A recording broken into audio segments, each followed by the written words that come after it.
नमस्कार, आप देख रहे हैं चौकस भारत और मैं ब्रजेंद्र। देखिए, इस वक्त मैं हज भवन में हूँ। पटना में जो हज भवन है वहाँ पर मौजूद हूँ और मेरे पीछे ये जो पूरा बिल्डिंग नज़र आ रहा है ये मौलाना मजहरुल हक ऑडिटोरियम है।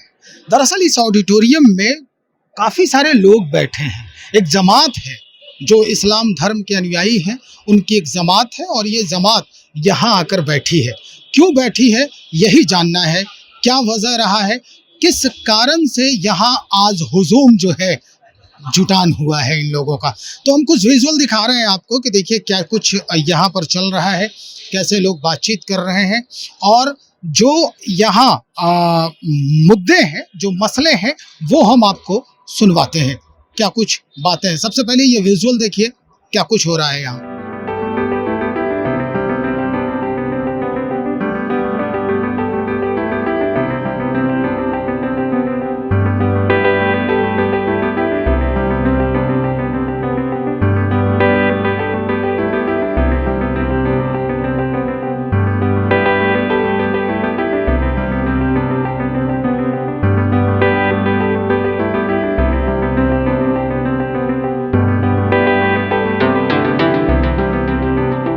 अब हम आपको वो बात सुनवाते हैं जो यहाँ इस वक्त महत्वपूर्ण मुद्दा बन के सामने खड़ा हुआ है और ये मुद्दा कई मायनों को लेकर है।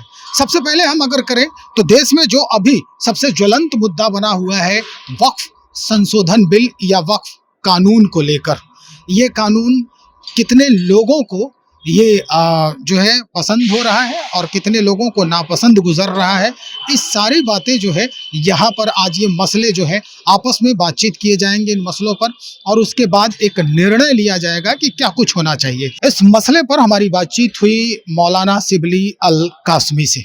उन्होंने क्या कुछ कहा हम आपको सीधा उन्हीं की जुबानें सुनवाते हैं। सुनिए। शरिया की बहुत बड़ी बड़ी होती है मजलिस अरबाब हलवा, जो इमारत शरिया के ख़ास तौर से अमीर के सिलेक्शन और अमीर के हटाने के लिए वो होती है और समाज में बहुत सारी गलतियों के सुधार के लिए इस कमेटी का काम रहा है। आज का ये इजलास, आज का ये जलसा सभा इसलिए बुलाया गया, उसके कई इश्यूज़ हैं जिसमें एक बड़ा मुद्दा है कि वक्फ का जो कानून सेंट्रल सरकार की तरफ से पास किया गया, आज के इस इजलास के ज़रिए से ये मुतालबा सेंट्रल सरकार से है कि आप इस कानून को वापस लें। इससे पूरे देश में और हर जगह बेचैनी है। इसी तरीके से बिहार में बहुत सारे बोर्ड्स ऐसे हैं जो माइनॉरिटी से संबंध रखते हैं, उससे मुताल्लिक़ हैं। खुद मदरसा एजुकेशन बोर्ड में काफ़ी दिनों से चेयरमैन नहीं है, माइनॉरिटी कमीशन में चेयरमैन नहीं है। उर्दू की हालत बुरी है। इन तमाम चीज़ों पर मुतवज्जा करने के लिए आज का इजलास बुलाया गया।